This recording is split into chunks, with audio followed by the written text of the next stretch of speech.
तो भगवान का जब जन्म नक्षत्र आया तो उस रोहिणी नक्षत्र में भगवान ने करवट बदली, और करवट बदलते जब यशोदा माँ ने देखा तो बड़ी प्रसन्न हो गई यशोदा जी।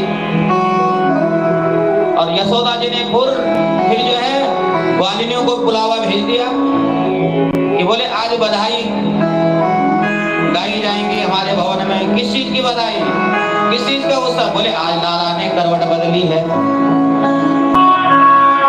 अब ग्वालिनियां आई, उत्सव मनाया जा रहा है। अब मैया ने क्या किया, अंदर तो उत्सव मना रही थी गोपियां, और उस समय जो है भगवान कच्ची नींद सोए हैं। तो मैया को लगा कि अंदर तो उत्सव मनाया जा रहा है, इसलिए ये जाग जाएगा, क्योंकि भजन संकीर्तन की आवाज गूंज रही है। इसलिए बाहर आंगन में एक बैलगाड़ी रखी थी और उसकी छाया में भगवान का पालना रख दिया। और उसकी छाया में जब पालना रखा तो वहां कुछ बच्चे खेल रहे थे, उनको बोले भाई तुम ध्यान रखना बच्चे का, ये उठ जाए तो मुझे बता देना। अब भगवान बाहर बैलगाड़ी के नीचे हैं, अंदर उत्सव मनाया जा रहा है। भगवान को लगा जिसके लिए उत्सव मनाया जा रहा है उसको तो घर से बाहर कर दिया। और इतने में जो है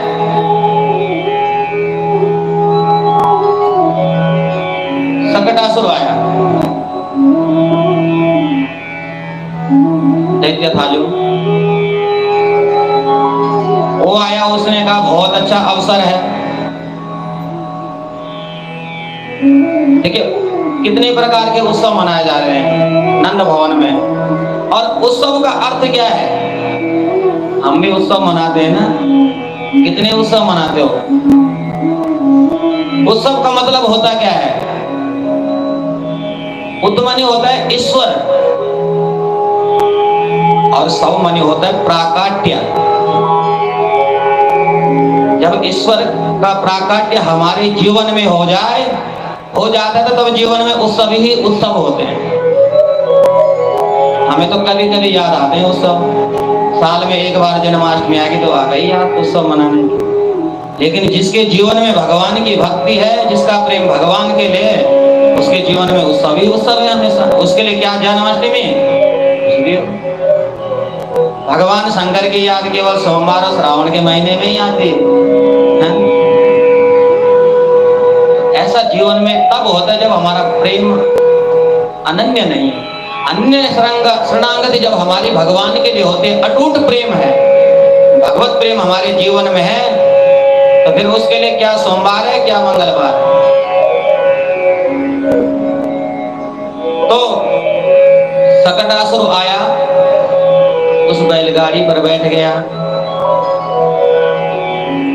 और भगवान ने देखा कि ये मामा ने भेजा है तो इसको भी ठिकाने लगा दे, और एक लात मारी उस बैलगाड़ी पर, और सकटासुर भी गोविंदाय नमो नमः।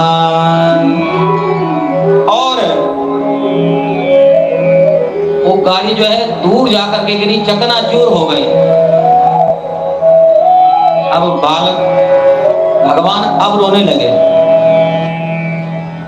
जब बच्चे कर भी क्या सकते हैं, बाला नाम रोदनम बलम, कुछ भी चाहिए केवल रोना आता है। तब वो बच्चे यशोदा माँ के पास गए, और तो यशोदा जी ने पूछा भाई ये कैसे हुआ? तो पालना तो गाड़ी के नीचे था, गाड़ी दूर जाकर के गिरी है, चकनाचूर हो गई है, ये कैसे हुआ? तो बच्चे पता क्या कहते हैं, ऊचूरप्यवसितमदीन् गोपान् गोपिष्य बालका रुदतानेन पादेना क्षिप्त में तन्न संशया। बोले मैया हम सच सच बता रहे हैं, इसमें कोई संशय नहीं है। अरे तुम्हारा बेटा रोने लगा और इसका रोना किसी ने सुना नहीं, इसलिए इसने एक लात मारी इस बैलगाड़ी में और ये दूर जाकर के गिरी, चकनाचूर हो गई। यशोदा मैया हंसने लगे, अरे बात भी तो कैसी बोल रहे हो, किसे विश्वास होगा। नते श्रद्धधीरे गोपान गोपिष्या भासि विद्युता अप्रेमेयं बलं तस्या बालकस्या न ते विदु। अरे तुम कैसी बात कर रहे हो, और वो भी इसके 1 महीने का तो ये हुआ और इसके पैर से, और इसने लात मारी बैलगाड़ी में। अरे क्यों झूठ बोल रहे हो। तो बालकों का विश्वास नहीं किया यशोदा जी ने। अब सुखदेव जी कहते कि राजन, एक दिन के बाद मैया यशोदा ने सुंदर श्रृंगार किया भगवान का और दुग्ध पान कराया। अब भगवान जानते हैं कि अब एक और आने वाला है, क्योंकि कंस जिसको भेजता वो वापस नहीं जा रहा है, तो इसलिए भगवान ने यशोदा जी की गोद में तो अपना शरीर का वजन बढ़ा दिया। वजन बढ़ाए तो यशोदा जी को लगा, देखिए कितना क्या भाव है, कितना प्रेम यशोदा जी का है। लगता है कि मैंने इसे दूध ज्यादा पिला दिया। और यशोदा जी ने उन्हें भगवान को नीचे रख दिया और स्वयं अपने काम में लग गई। अब तृणावर्त आया तूफान बन करके। तृणावर्त ने भगवान को उठाया और आकाश मार्ग में ले गया। और आकाश मार्ग में जब गोकुल से बाहर ले जा रहा चाहता था तो वहां भी भगवान ने अपना वजन बढ़ाया। और जब वजन बढ़ाया अपना तो तृणावर्त सोचता है कि अरे मैंने कहीं गोकुल का कोई पत्थर तो नहीं उठा दिया। भगवान सोच रहे हैं, अरे देखो मेरे भक्त तो पत्थर में भी मेरे दर्शन करते हैं और इस दुष्ट को मेरे में पत्थर दिखाई दे रहा है। चल ठीक है, तेरे को मैंने अगर पत्थर में तेरा सिर नहीं पटका। और भगवान ने अपना इतना वजन बढ़ाया कि तृणावर्त को पत्थर में ही पटक दिया। तृणावर्त का भी गोविंदाय नमो नमः आते रहे। अब इधर वसुदेव जी को चिंता हो रही है अपने लाला की। चिंता हो रही कि न जाने कितना बड़ा हुआ होगा, क्या नाम रखा होगा, रखा भी होगा कि नहीं रखा होगा। तो गर्गाचार्य जी को कहा,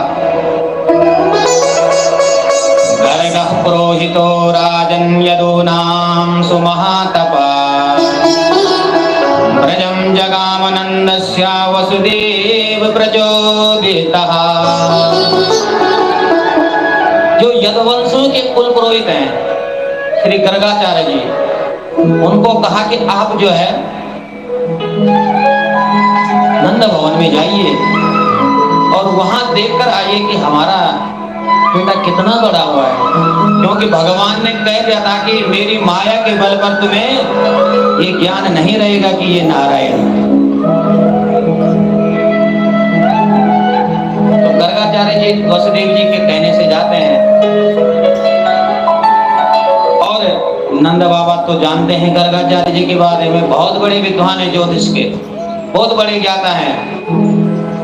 तो पूछ लिया, बाबा जब से मेरे घर में ये छोटे लाला का जन्म हुआ है तब से कोई ना कोई उत्पात हमारे इस गोकुल में होता रहता है, हमारे घर में होता रहता है। आप जरा इसकी जन्म कुंडली तो देखिए, इसका भाग्य तो देखो क्या है क्या नहीं है। तो गर्गाचार्य जी पूछ पड़े, क्या नाम है तुम्हारे लाले का। तो नंद बाबा को होश आई, तो नामकरण तो हमने किया ही नहीं है और आजकल बचा हुआ नहीं। पंडित जी देखो जरा पंडित जी देखो जरा इसका भाग्य कैसा है। होने की तो छोड़ो, होने से पहले फोन कर देते हैं कि आज गंडमूल तो नहीं है। अरे जो अपने समय से अपने आप नहीं हो उसकी क्या जन्म बदली बनेगी बताओ।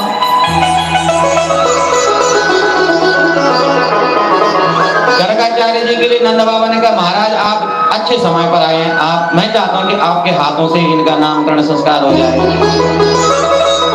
तो गर्गाचार्य जी कहते हैं कि हे नंद बाबा यदो नाम महिमाचार्यः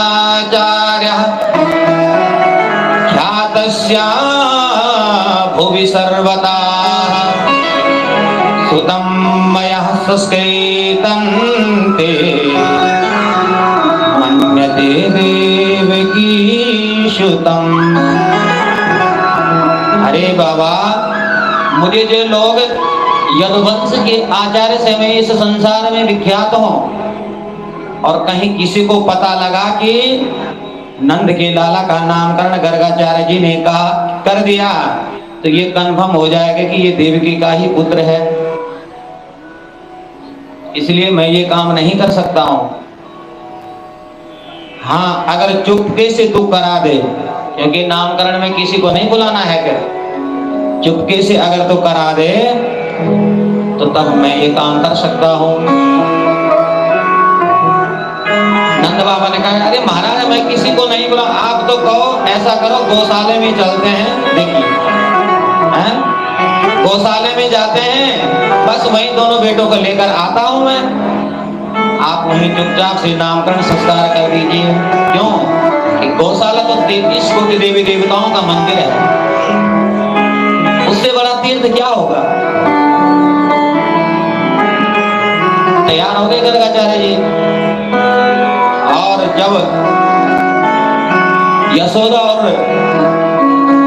रोहिणी को पता लगा कि बड़े विद्वान बाबा आए हैं तो देखते हैं ये विद्वान है भी कि नहीं, क्या करें।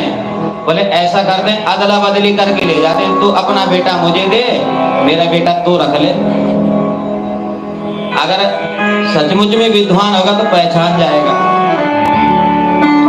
अब बलराम वो यशोदा जी ने ले लिया और यशोदा जो लाला है वो रोहिणी ने ले लिया गोद में और दोनों चल बड़े गौशाला में।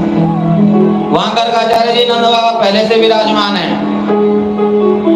अब जैसे लाला के दर्शन किए गर्गाचार्य जी ने तो गर्गाचार्य जी की समाधि लग गई, आंख बंद हो गए भगवान को देखते हुए, क्योंकि गर्गाचार्य जी जानते हैं ये साक्षात नारायण है और उसके दर्शन समाधि लग गए। अब आपस में बातें करें दोनों बहनें, बाबा को हो क्या गया, आवाज लगाई, कोई फर्क नहीं पड़ा। स्पर्श किया बाबा जी, तब चौंक पड़े गर्गाचार्य जी। अरे बोले बाबा क्या नाम रख रहे हो तुम इनका, तो तुरंत हड़बड़ाते हुए बोले हाँ मैंने सोच लिया इनका नाम। अरे बाबा ऐसा भी कोई नाम सोचा जाता है। गर्गाचार्य जी अपने मन में कह रहे हैं कि इनको देखकर तो मैं अपना ही नाम भूल गया हूँ, इनका क्या नाम रखूं, लेकिन जब नामकरण करने आया हूं तो करना पड़ेगा। तो तुरंत गर्गाचार्य जी यशोदा जी की तरफ उंगली की, बोले अयम ही रोहिणो पुत्रो रमयन सुहृदो गुणे। बोले ये जो यशोदा जी की गोद में है ये रोहिणी का पुत्र है, बड़ा गुणी होगा ये। आख्यास्ते राम इति, इसलिए हम इसका नाम राम रखते हैं। लेकिन एक गुण होगा इसके पास, बलाधिक्यात् बलम विदुः, ये बहुत बड़ा बलशाली होगा, इसलिए इसका नाम है बलराम। बोले बलभद्र भगवान की। आपस में वो आश्चर्यचकित हो गए। वास्तविक हम तो सोच रहे थे न जाने बाबा कैसे होंगे, लेकिन वास्तव में बहुत बड़े विद्वान है, पहचान गए। अच्छा बाबा बस अब इस छोटे लाला का नाम हो रख दो। तो गर्गाचार्य जी कहते हैं इसके नाम कहाँ तक गिनाए? बहूनि सन्ति नामानि रूपाणि च सुतस्य ते गुणकर्मानुरूपाणि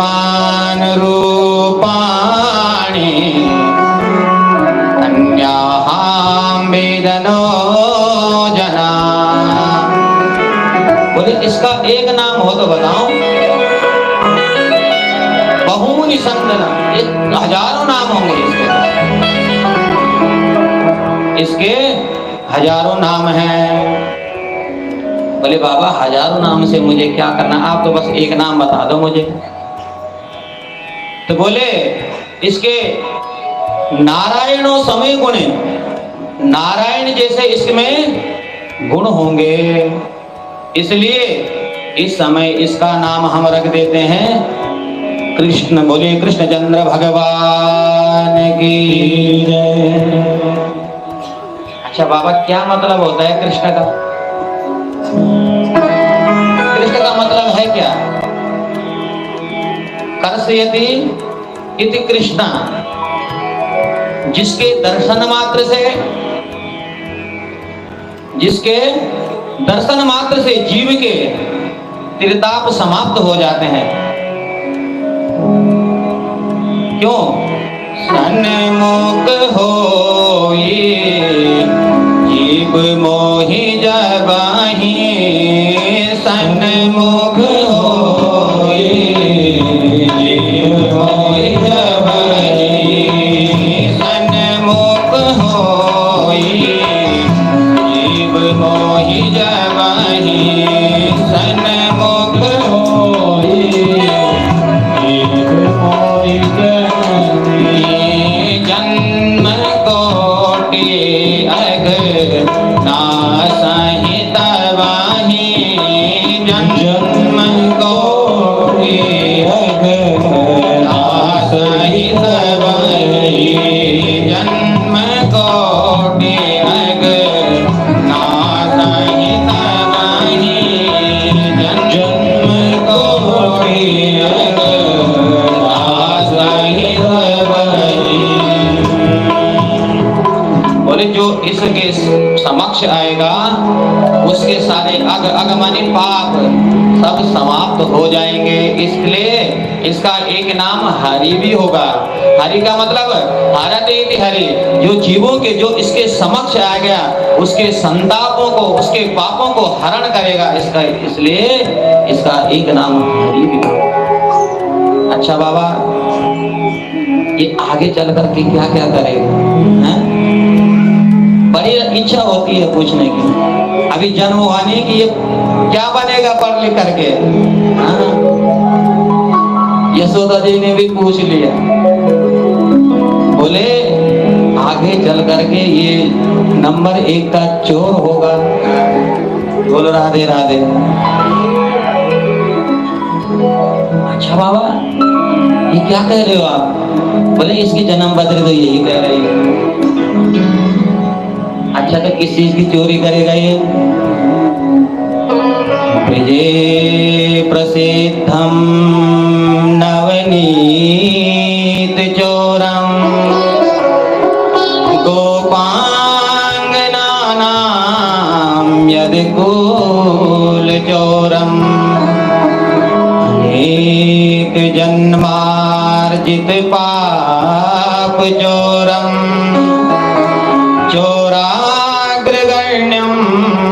शरणं प्रपद्ये। बोले भैया ब्रजे प्रसिद्धम नवनीत चोरम, ये माखन मिश्री चुराएगा, गोपांगनाओं के चीर का हरण करेगा, और जो जीव इसके सन्मुख आ जाएगा उसके जन्म जन्मांतरों के सभी पाप समाप्त हो जाएंगे। बस इस चीज की चोरी करेगा।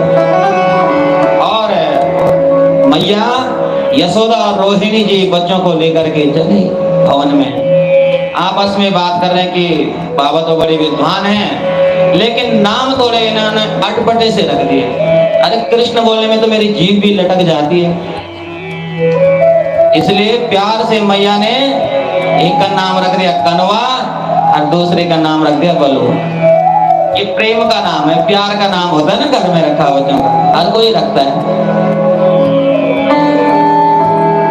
अब भगवान